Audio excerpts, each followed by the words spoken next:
On April 15, 2026, Ho Chi Minh City's Nhat Airport permanently retires its paper-based entry system. You can no longer step off the plane and sort out your paperwork at the immigration desk. If you arrive without your digital clearance already approved, you will either hit a massive bottleneck or be denied entry altogether.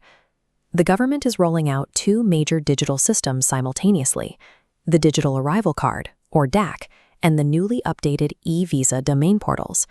If you lack the correct digital pre-clearance, airlines will deny you boarding. And if you attempt to bypass the system by entering on a tourist pass while intending to work, you face immediate deportation and steep fines. The friction of traveling to Vietnam has completely shifted.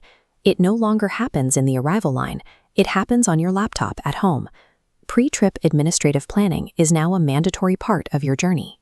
The regulatory burden you face depends entirely on one question: what is the purpose of your visit? For a short-term tourist, your primary concern is the digital arrival card, but expats and employers must navigate strict labor laws to secure a formal permit. The fastest way to get trapped in administrative red tape is confusing these two paths. An expat trying to bypass the complex route by using the tourist lane will trigger an immediate red flag in the new digital system. Correctly identifying which bucket you fall into right now is the single most important step to saving time, money, and legal risk in 2026. Let's look at the short-term traveler. If you are landing at Tan Son Nhat, the new digital arrival card is a mandatory prerequisite.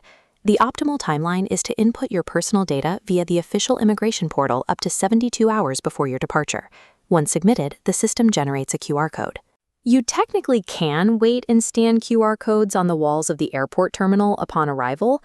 However, doing so puts you right back into the severe bottlenecks the system was designed to eliminate.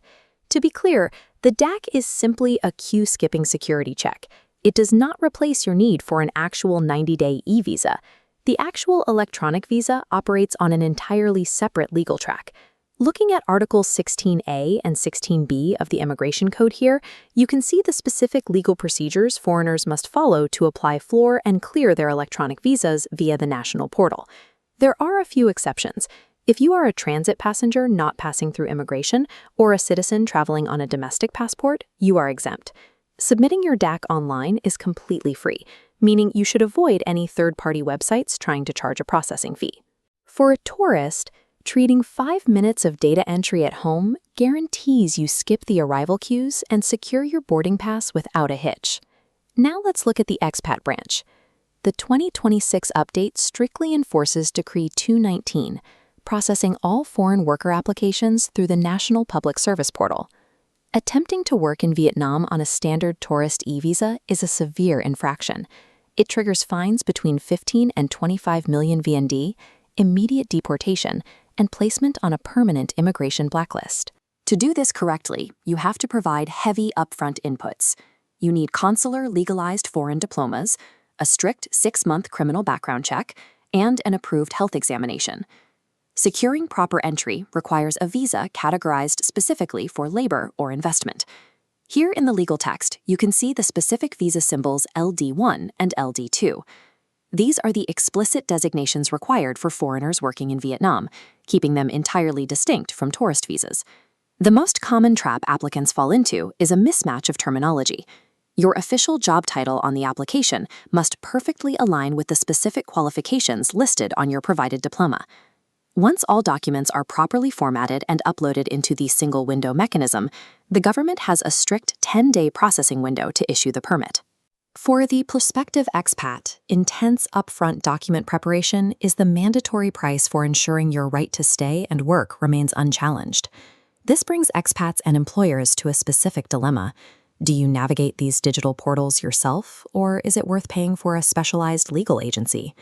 Taking the DIY path is viable, but generally only if the applicant's background is perfectly straightforward and requires zero interpretation by local authorities.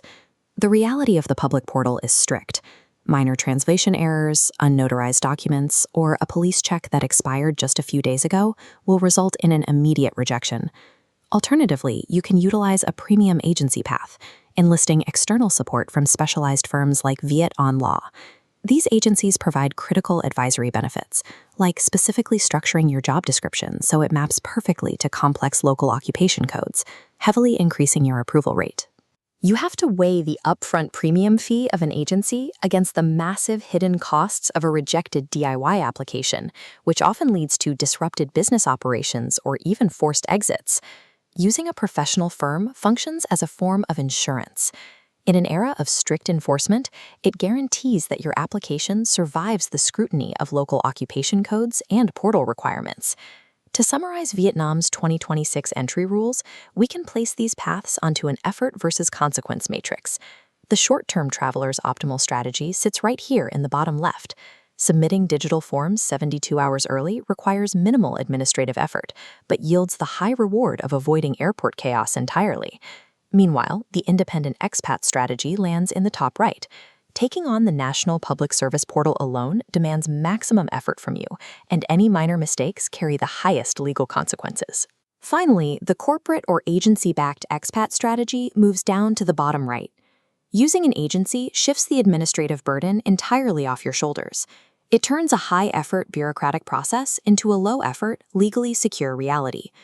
Vietnam's borders are more streamlined than ever, but the days of figuring it out upon arrival are over. By identifying your exact scenario and preparing the required inputs early, you guarantee the outcome you need.